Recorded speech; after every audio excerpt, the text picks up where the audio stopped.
Okay, let me stop being a clown. I've only had one Red Bull, but I feel like this might be a two Red Bull day. I tried a V8 energy drink yesterday. Disgusting. Well, it wasn't like traditional V8 juice. It's more like their fruity concoctions that other people drink. Although I drink normal V8 as well. Yeah, like senior citizen? Like, I have a lot do of my you parental tendencies. do you drink in shores too?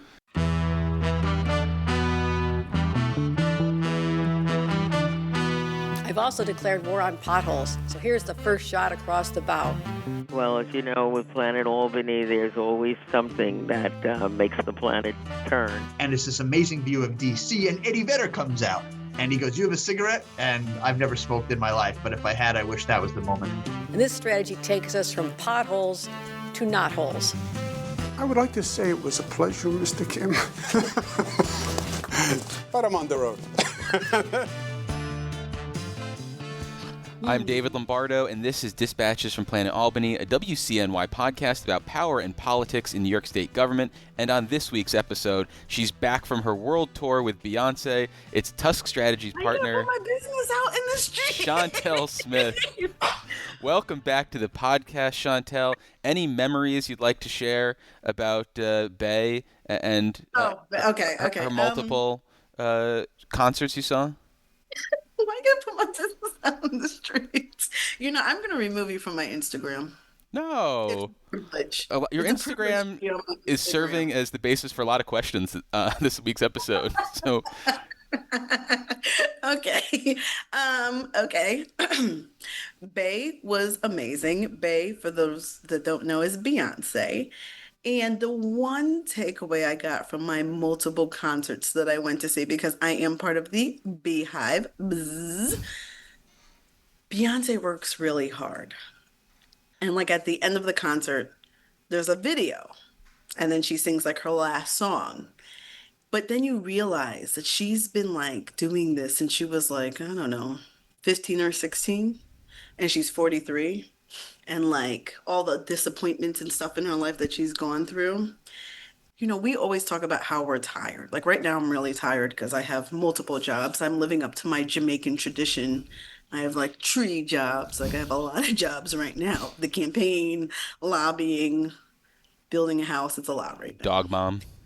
Dog mom extraordinaire and keeping you hip to the streets. It's like I'm booked and busy. Mm-hmm. But what I learned is that like even though you think you work hard, there's someone out there working even harder than you. Like even harder than you. And I think Beyonce for me shows that like I could maybe up it up. Like I thought I worked hard this session. I did some impossible things, but I think I could work a little bit harder. Even harder, which I don't even know because I mean I have 24 hours in a day. But I just think Beyonce taught me I could work harder. Is there a Planet Albany parallel to Beyonce? Is there anyone who's been in the game as long as her and who brings it night after night and has reinvented themselves multiple times the way she has? You know who I've been thinking a lot about lately?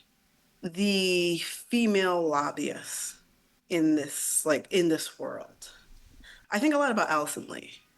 This was my first year like lobbying, and for me, you face a lot of obstacles.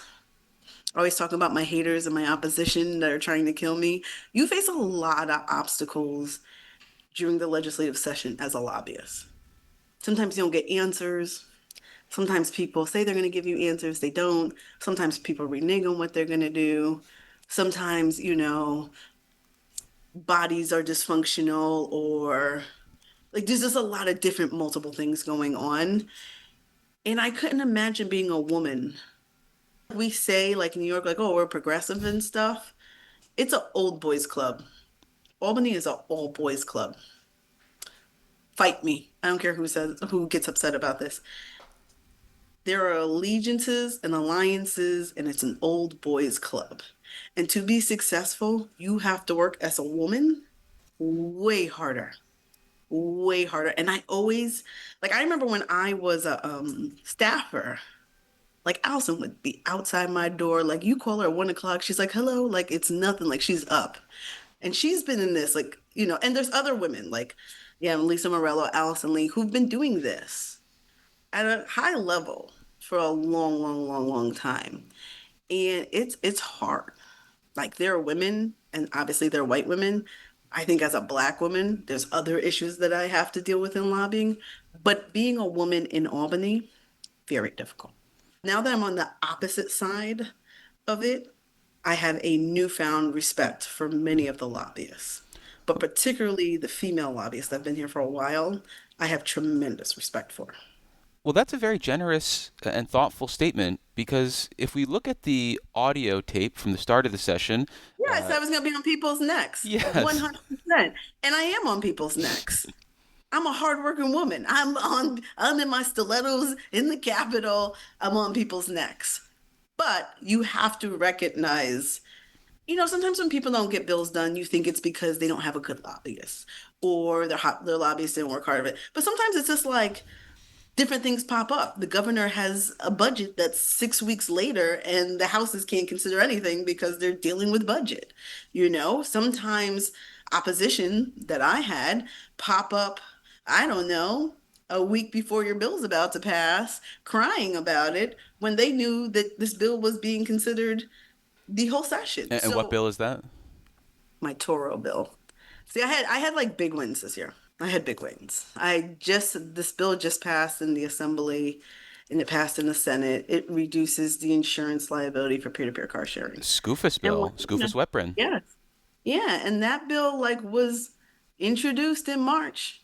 I was meeting with members since before the session started about the bill. No one said boop ba-doop ba-doop ba-doop ba-doop.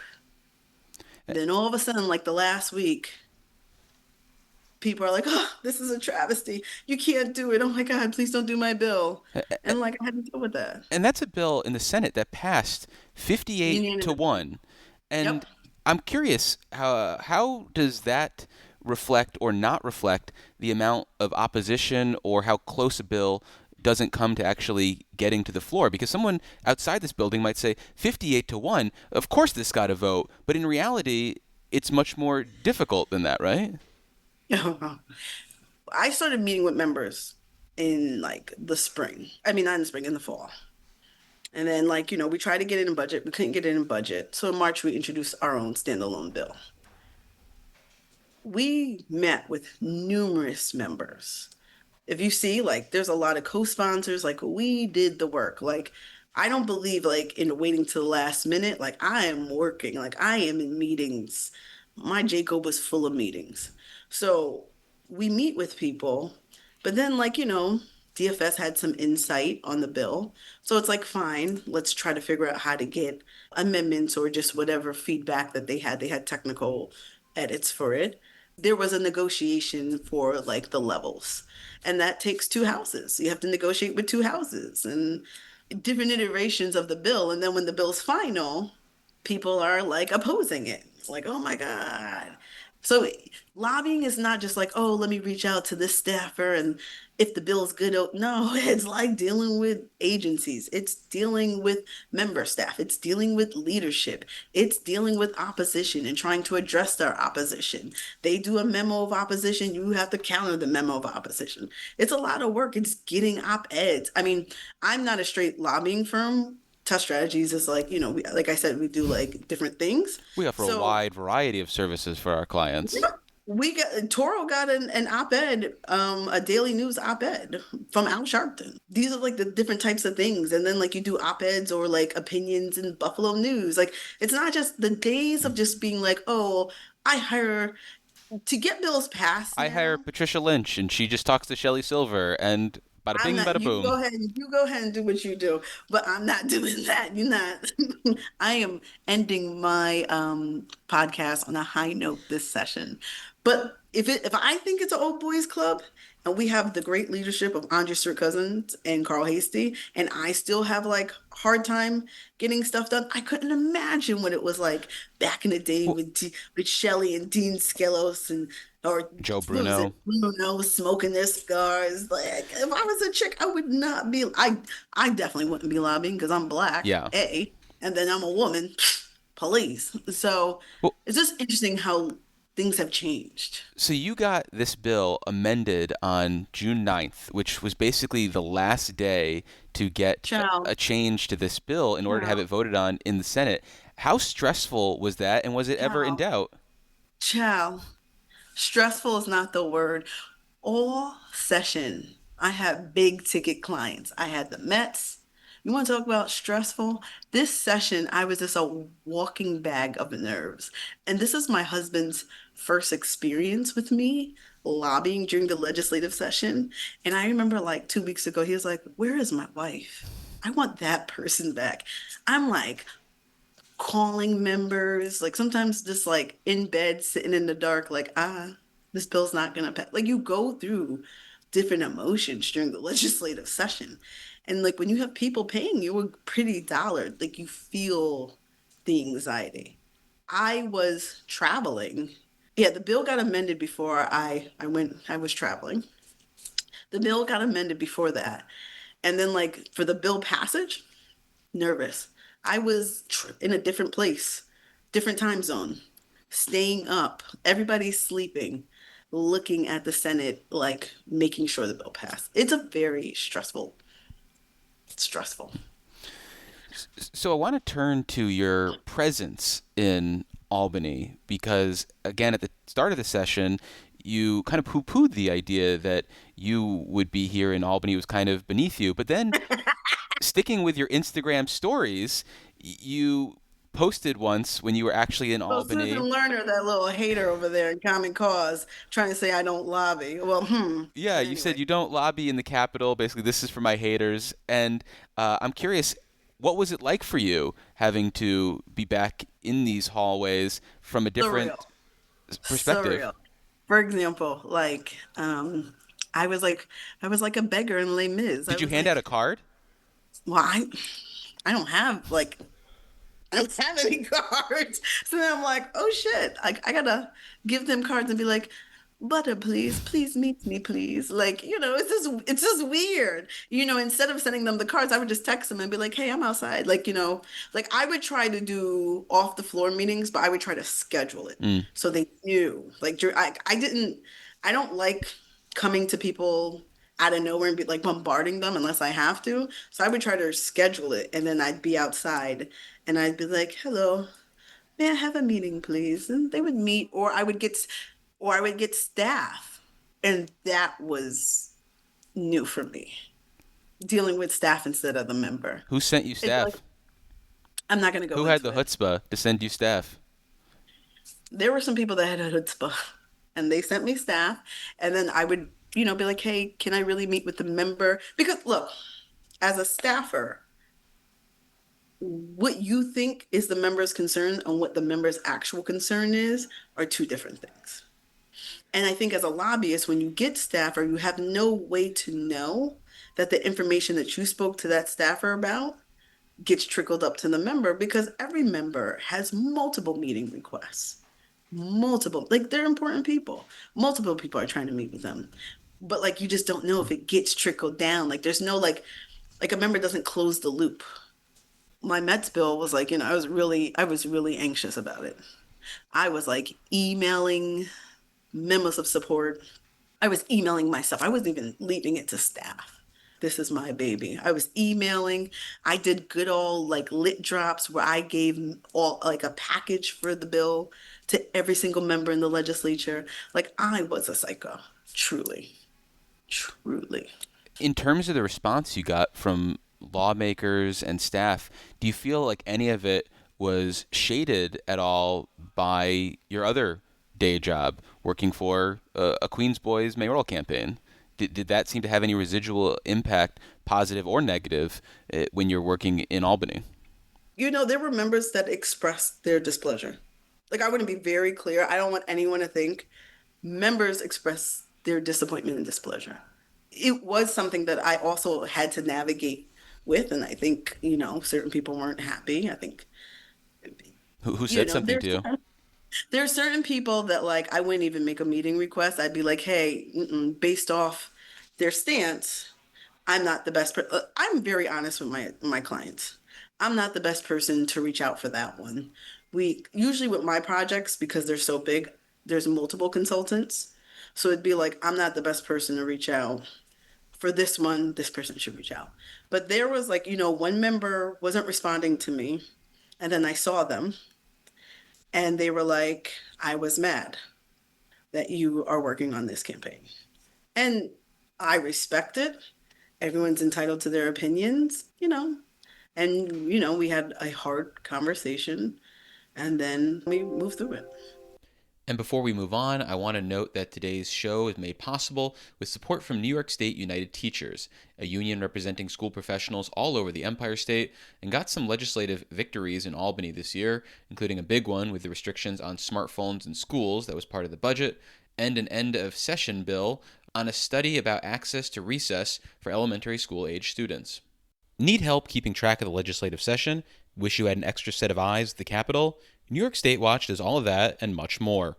Discover New York State premier legislative intelligence service by visiting nystatewatch.net or contacting Shane King at statewatch.com to learn more. So let's talk a little bit about the Mets. You're so nosy. What was that like? You're so nosy. Like who's mad at you? Like, you're so nosy. Well, I gotta ask. Sometimes you surprise. Yeah, sometimes I was surprised. Not on this one, because I'm not trying to piss off no electeds. Like, mama's got to eat. I got a house we're building, so. Well, speaking about eating, I have to imagine there was some food put on your table by the Mets as they, look to build a casino. And that's one of those areas, though, where there were a lot of players involved. And so what was it like being part of a team, being part of a collaborative lobbying effort? Was that new to you? Was that something that felt natural? Yeah, it felt so odd. Luckily, I was... Did you tell them you're a partner with Tusk Strategies and they should back the fuck off and take your lead? You know what's interesting with the Mets? I wasn't originally assigned to the Mets. My firm was assigned to the Mets, and we had a specific job. And I was under the radar. Like, they were doing their lobbying thing. I was nowhere in that lobbying part.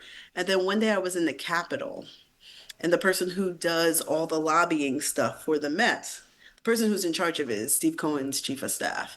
And I was in the Capitol and I saw another consultant. And he was like, "Hi, Shontell." And I was like, "Hi." And I'm like, the firm's on the retainer. I didn't even know who Michael Sullivan was, like, because I didn't have any interaction with him. And then I got a text message and was like, "Sully wants to meet you for lunch." And I was like, "Well, I'm in Niskayuna, like, can't come, but thank you for the offer." And then I think Sully, the person that he is that he's very doggish, like he wants to know everything. And then when he found out that, like, I worked for Andrea, I know my stuff, they put me on the lobbying team. And then after a couple of months, they made me co-head of the lobbying. I was in charge of state lobbying. So for the Senate and the Assembly, I was like the main lead. And then there was a lead for city council. And like, you just have to like work with different consultants and different personalities in trying to get things done. It was weird. Well, given your state knowledge, were you involved in the idea that, hey, John Luke could help us out here in the state Senate? I'm not going into all of that, but you don't want to take credit for that idea? Maybe someone else deserves credit. Next question. No, we don't want to talk about that at all? I just really respect my clients. Like, I don't know if my client wants the details to be out of how it all happened, so I'm going to respect it. Because maybe there's a story to tell afterwards, and if we get a casino license. But I am staying on message because I want to keep my client for as long as I can. Well, I do like Mets games.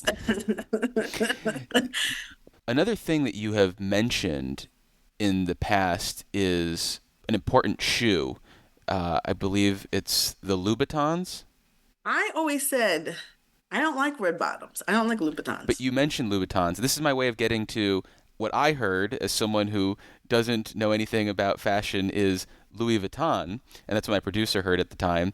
And I bring that up. It was actually Louboutin. Okay. Right. I bring that up because I saw that Tusk Strategies was doing work for Louis Vuitton, and I was curious if you had gotten any piece of that action. No. Let me tell you something. Louis Vuitton doesn't give us any discounts. When I signed on, and I was like, all right, let me see what clients. And I was like, Louis Vuitton, please, hello. Mm-hmm. And then I was like, and when my CEO, Chris Coffey, was like, look, I'm just telling you right now, You ain't getting shit. You ain't getting a discount. You ain't getting nothing. Like, if this is the reason why you want to work on this client, don't do it. And I was like, yeah. And I was like, I'm Shontell. I'm a snake charmer. Like, I'll get some free shit. I ain't getting nothing. So once I realized I wasn't getting anything, I love Louis Vuitton. I was just like, okay, I'll work on some other clients. Speaking of other clients, Charter Communications. Wow. So what you do? You just went up in my lobby. Like, what do you just went in my, like, hold on, stop, time out. What'd you do? You just went in my lobby files and you're just like, I did. I called Dan Clark over and I said, Dan, how the heck do I navigate the Colig website? And he walked me through he it. showed you how to do it? You Yeah. didn't know how to do it? I only know how to look. I only feel comfortable looking up records by the bill and saying, okay, who's lobbying Instead this of, bill, as opposed to so you what's did it by the Shontell up firm? to. Yeah, Okay. I got all up in your business. Apparently. Okay. And there's a bill dealing with utility intervenor reimbursement. Doesn't matter, but it didn't pass. And I'm curious, what is that like? And when do you know that a bill is just not going to move and it's time to move on with your life? And how do you tell the client that? Is that tough? Well, it depends if the client supports the bill or not. Oh, uh-huh, uh-huh. I'm winking for the listeners. Uh-huh. Depends on Uh-huh. whether the client supports or opposes the bill. Which is not something you can tell from the Colig filing. Right. And let's be clear. What I would say with that is you don't know until the last day, until the last bill is passed. You cannot rest easy in this world. I can rest easy in this world right now because most of my clients are Senate and executive and a little bit of assembly. But now that all my bills have passed, for the most part, I'm laying easy. And you have to figure out with the remaining bills, are they one house bills? Like any bill that the Senate didn't pass, I'm like, all right, like if the assembly wants to pass, sure, because I know it's going to be a one house bill because the Senate's gone.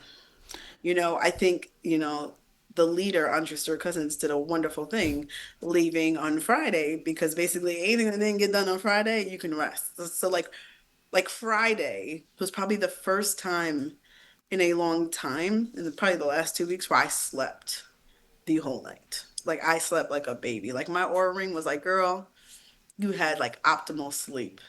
Cause it's anxiety until the last day Yeah, for everybody. what's your recovery like from the legislative session? Because my girlfriend, who is a chief of staff for a state senator, was Oh, really? Who?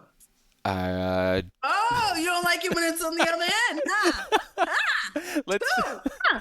This is not who. let's say You don't like it. a majority member, and Oh, a Democrat. yeah, Oh. and let's just say that she Sure. anticipated. I want to know. Now I really want to know because I want to know if she was one of the people that gave me the staff. Well, let me just say this: that her boss carried one of your bills across the finish line. Oh, real? Oh, this is a recent hire. She's been in this position for, I can't remember how this works, a year or 2 years now. But regardless, she thought this past weekend, she would just get 9, 10 hours of sleep and be back to 100%. That wasn't the case. And it seems like there's going to be a This was longer runway. Crazy weekend, first of all, because of the assassination of those two electeds. Because, I think everybody after, I remember being somewhere when I heard it, I was like, oof. And then you're just on guard and you're nervous and you're anxious. And I'm sure if she works for a member in the Senate, the member probably because now I'm thinking if the member brought the bill across the finish line, I'm figuring out who it is and I kind of have a sense. And It's Senator James Skoufis. I knew it. That member doesn't rest. She ain't relaxing. He got 50,000. Oh wow. She's 50,000 priorities that he's looking in the assembly to make sure they pass. In fact, when my bill passed the other day, last night at Toro in the assembly, he took a screenshot of the vote and sent it to me. I was already up. So that tells me he's either at home watching it or he had his spies watching it. It's pretty intense. Well, sticking with the assembly then, what was that like having to work over there? And was there a learning curve? Yes. Just procedurally, there's different things in terms of the houses. Like, end the session, everything just basically goes through rules in the Senate.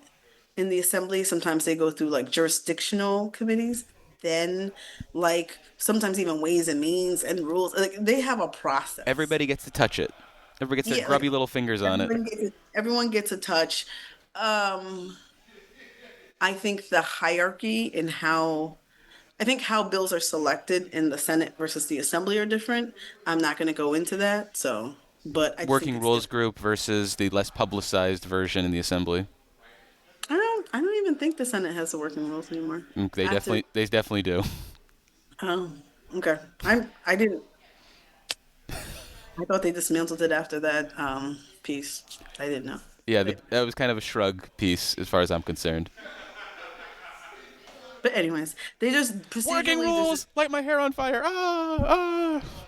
I think much to do about nothing. I mean, it's like They have so many bills to pass. You need to have some way to filter them down. if Let's grow up, think about it, everybody.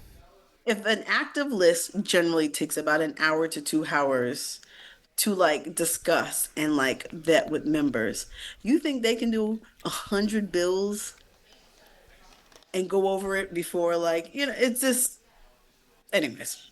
But how bills are selected is different. I would also say like influence in terms of staff is different in each house. There's just many different like who can get things done in one house versus who can get things done in a different house. Because you have to remember also sometimes you have clients where it's multiple lobbyists. So sometimes it's strategically who you pick to be on your team to help you get things done. Who knows Jen best? Jim Best, Jonathan, speaker, leader, finance chairs. Did you go to Definitely. college with the speaker? Because that would be helpful. I don't know what you want from me today. Like, I don't know what's going on with you. So what does your summer look like now? Well, as you can see, I'm in Brooklyn because we have a primary. Everyone should go out and vote. That's all I'm saying. Not telling you who to vote for. But all your listeners, if there are any New York City people, you should vote. After the primary, because of ranked choice, you don't really get the results until like a week after. Which is going to be hilarious. It won't be hilarious for me because Oh, yeah. I have to put my house on the market. We're going to Jamaica for about 2 weeks because my husband has not been back to Jamaica since we met. And we're going on our honeymoon because we didn't get to go on our honeymoon. We're going to go to London and Spain and watch European soccer. Yes, I just came back from Europe. And yes, I'm going back. I wasn't going to shame you. And let me just tell your listeners, you'll go to Europe and then you'll come back here and you'll be like, the ghetto. London is the shit. I'm going to be a London bloke. I'm going to see if I can get me a loft in London. London was such a good time. We're on our way there. We've got congestion pricing. That was also amazing to see in Europe. Just a couple of things. You've got 2 minutes. In London, they use cars, but it's not like how it is in America. Their subway or railroad system, The tube. subway, the tube, and also Eurostar, because I took Eurostar from Paris to London. Phenomenal. They give you food on Eurostar. They give you alcohol. There's space. It doesn't smell like piss. The bathrooms are nice. Like it puts Amtrak to shame. And let's not even get into the MTA because the tube versus like what we got in New York City, shameful. Well, on that note, we've been talking with the Dispatches from Planet Albany travel correspondent, Shontell Smith. She's a partner with Tusk Strategies, where she's also head of the New York State practice. Shontell, thank you for making the time. Thank you for making the time all session long. I appreciate the generosity. Wow. Wait, are you going to tell everybody you won an award? Or you can't say that? People can find out, but it's, I don't like to promote it. David won an award. I want to believe it was due to my spectacular co-hosting, but, he won an award, and I just want to say thank you. Thank you, Shontell, for that and for everything. I really appreciate it. Oh, you're you've been really nice on this last episode. Is this our last episode for the year? No, we'll do more. Are we going to do a post-primary? If you want to talk about it at some point. I'd love to talk about it, but after the results come in. Win or lose? Win or lose. All right, that's a promise, listeners.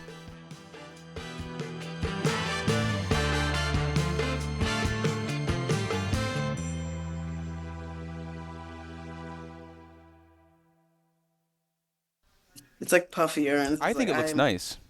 Oh, thank you. I'm dead inside. Okay.